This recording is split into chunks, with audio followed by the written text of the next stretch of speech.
प्रतिष्ठा हो जाए, ऐसा मानते हैं ना? यही तो मानना है ना? हाँ। बच्चा, ये लौकिक सुख जो है, मायाकृत जो सुख है, वो पुण्य के प्रताप से मिलता है। अगर आपने पूर्व पुण्य किए हैं, तपस्या है आपकी, तो आपको यहाँ सब सुविधाएं मिलती चली जाएंगी, वैसी बुद्धि प्रवीण होती चली जाएगी पढ़ाई लिखाई में, वैसी अनुकूलता मिलती चली जाएगी। और यदि आपका पूर्व पुण्य नहीं है, तो आप प्रयास करेंगे और बाधा आपके सामने खड़ी होती चली जाएगी। आप पढ़ लिख गए, नौकरी नहीं मिल रही, या आप बहुत पढ़ाई में उत्साह रखते हैं लेकिन अनुकूल ट्यूशन नहीं मिल रहा, अनुकूल हमारी व्यवस्था नहीं हो पा रही। लौकिक उन्नति में हमारे पुण्य होते हैं, लौकिक अवनति में देखो, जैसे अज्ञानी जन ना माने, लेकिन आप देखो, कोई भी आदमी, कोई भी व्यक्ति जो विवेक बुद्धिमान है, क्या कसर उठा रखता है क्या कि मुझे सुख मिले और कभी दुख ना मिले?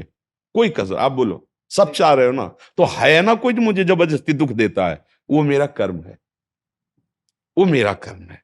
बस यही अध्यात्म समझाता है कि आप आए हुए दुख सुख को धैर्यपूर्वक बुद्धिमानी से बचकर निकल जाओ।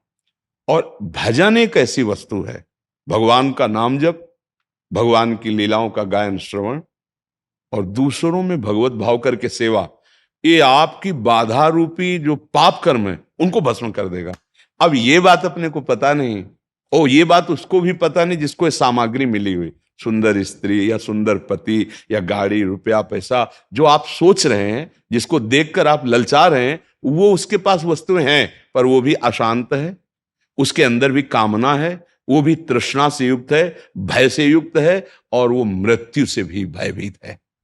तो भैया कहां सुख हुआ? जो अशांत है तो वो कहां, वो किसी और को देख रहा है, आप देख रहे हैं तो वो किसी और को देख रहा है, वो किसी और को देख रहा है।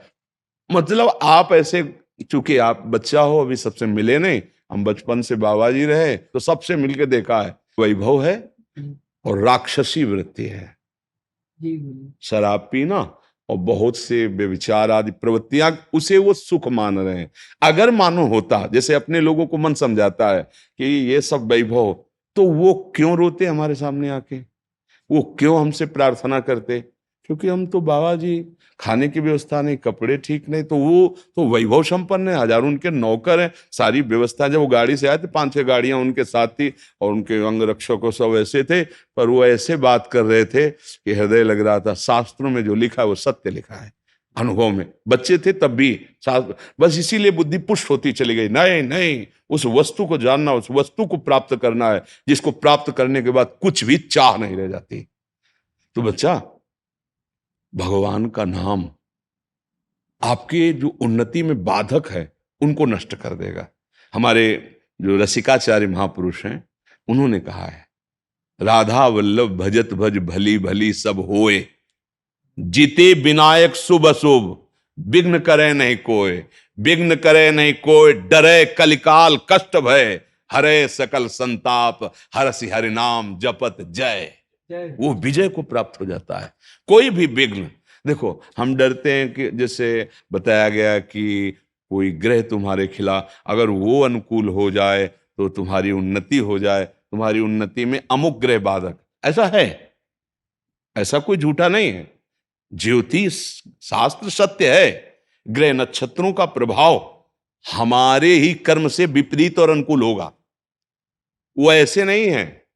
देखो, जितने भी ग्रह नक्षत्र हैं, जितने भी लोकपाल हैं, जितने भी काम क्रोध लोभ मोह मद मत्सर आदि हैं, ये भगवान का विभाग है, शासन विभाग। आप अभी कानून के अभी आप देखो, कानून के अनुकूल चलो ना तो आपका सहयोग करेंगे, और कानून के प्रतिकूल चलो तो वही थप्पड़ मारेंगे, नहीं मारेंगे? तो जितने भी शनिचर ग्रह शुक्र जो जो भी है, जिते विनायक शुभ अशुभ, अब आप भगवान की शरण में होकर नाम जप करते हो, धर्म से चलते हो, तो सब उल्टा जगह में बैठे हो, सब उल्टा ग्रह में बैठे हो, फिर भी कुछ नहीं बिगड़ सकता। हाँ, गोस्वामी जी ने कहा है, तुलसीदास, जान की नाथ सहाय करें तब कौन बिगाड़ सके नर तेरो। हमारे यहाँ हरिवंश महाप्रभु ने कहा, द्वादश चंद्र कृतस्थल मंगल पूरा पद है, और आखिरी पंक्ति में कहा है, जो पे कृष्ण चरण मन अर्पित, तो करी है का नवग्रह रंक। ए बेचारे क्या करेंगे? जब बड़े का आश्रय ले लिया जाता है ना, तो हर जगह से ऐसे होता है, ले होता है। हाँ, अपने आप रास्ता जीते विनायक शुभ अशुभ, विघ्न करे नहीं कोई, आपकी उन्नति आपके सतमार्ग। पर ये बात समझ कम आती है। अच्छा, आज जो पाप करते सुखी है, तो पूर्व का पुण्य हमारा संयोग कर रहा है। वो स्थायी तो है नहीं, जब खत्म होगा ना पुण्य, तो ये जो नवीन कर्म है और पीछे भी स्टॉक जो हमारा पाप का है, वो दोनों का जहां मिलान हुआ, नष्ट हो जाएगा, चौपट हो जाएगा। बोले क्या? बोले गाड़ी में चल रहे थे, वो जरा सा एक्सीडेंट हुआ, आग लगी, और उसी के अंदर मैं गाड़ी सहित। अब आप विचार करो, नष्ट हो गया ना सब कमाई और सब वैभव सब। जब जीवन ही न, पाप कर्म कभी किसी को बख्शता नहीं है, अधर्म। तो बच्चा, माता पिता की आज्ञा में रहो, जितना बने राधा राधा जपो, और मन लगा के पढ़ो। अगर आप ब्रह्मचर्य रहोगे, तो ब्रह्मचर्य में इतनी सामर्थ्य है कि एक बार जो सुन लिया गया, वो जीवन भर याद रहा है। अब तो इतनी औषधियां, इतना सब शरीर पीड़ा में है, एक बार बोला बस, कभी भी जीवन में सुन लेना, तेरी कीमता है। देखो अभी नई अवस्था है, हम तुम्हें नियम बताते हैं। सुबह सूर्य उदय के पहले उठो, जल पियो, पानी रख लो, अनुकूल करो उसे गर्म, इतना कि आराम से वज्रासन में बैठना जानते हो? ये इसके द्वारा बहुत से विद्यार्थियों को लाभ मिलेगा अगर आप ये इस बात को सोए। वज्रासन जानते हो? नहीं जानते? घुटनों के बल बैठना वज्रासन कहा जाता है। घुटनों के बल जैसे ना बैठते, दोनों पैर घुटनों के बल, उसमें बैठकर धीरे धीरे राधा राधा नाम जप करते हुए 10 मिनट में जल पियो, आराम आराम। फिर टहलो, शौच स्नान करो, फिर इसके बाद 30 मिनट व्यायाम करो। ये सब सूर्योदय के पहले हो जाना चाहिए। कुछ दंड बैठक, कुछ उछल कूद, आसन, प्राणायाम, व्यायाम, और सात्विक भोजन, सतुगुणी भोजन। ये जो आजकल चला है ना बाजार का पिज्जा बर्गर, ये सब बच्चा, सब ये चीजें अपने लीवर को खराब करने वाली हैं। बहुत आधुनिकता फैल रही ना, ये नहीं नहीं, ऐसा नहीं। सात्विक भोजन जहां तक हो सके सात्विक भोजन पाओ। कभी ऐसे बच्चों का संग मत करो जो धर्म विरुद्ध आचरण सिखाते हैं, आचरण विहीन, वो समझ रहे हो ना, जैसे गंदी बातें, गंदे दृश्य, जो गलत तरफ ले जाए। हाँ, ऐसे बच्चों का संग न करो। और आजकल वैसे ऐसे मित्र मिलते ही नहीं है। हाँ बच्चा, तुम्हारी बात सही। तो देखो मिलते तो है ही है, हमारा तुम्हारा मिलन हुआ तो मित्र तो है ही है ना, शत्रु तो नहीं है ना। तो अगर खोजोगे तो जिल खोजा तिल पाइया, है नहीं? तो सही सलाह मिल रही। तो अब ये भी नहीं कह सकते कि अच्छे मित्र नहीं मिलते, पर अच्छे मित्र बड़े भाग्य से मिलते हैं, और वो बड़े भाग भगवान की कृपा से होती है, और वो कृपा आपके ऊपर है। अब स्नान किया, स्नान के बाद व्यायाम किया, फिर कुछ मिनट बैठ करके, पहले तो था कि भाई संध्या गायत्री जैसा, तो अपने धर्मानुकूल। अब वो अगर मान लो बुद्धि नहीं काम करे, तो राधा राधा राधा राधा राधा, थोड़ी देर प्रभु। माता पिता के माथा रख के प्रणाम करो, ऐसे नहीं।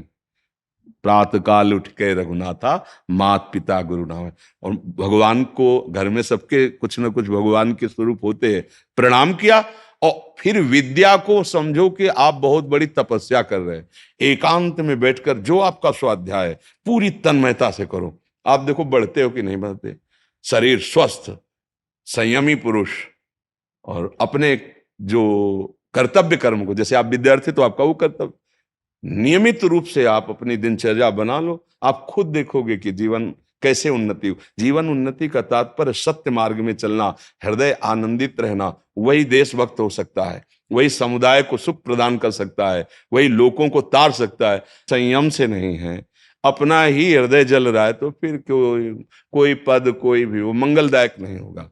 इसलिए बच्चा, उस उन्नति को मत देखो, इस उन्नति को देखो। धर्म पूर्वक चलो, और बिल्कुल हमारी प्रार्थना मान लेना, जब तक पाणी ग्रहण संस्कार ब्याह ना हो, तब तक ब्रह्मचर्य पर दृष्टि रखना। और जब ब्याह हो जाए तो भगवान जैसे गृहस्थी के नियम बताए, फिर आप देख लेना, गृहस्थी में भी रहते हुए आप तेजस्वी रहेंगे, आप बलवान रहेंगे, आप एक विवेकवान रहेंगे, आप समुदाय को ऐसे संग बना लेंगे जिससे सबका मंगल हो। हम आचरण विहीन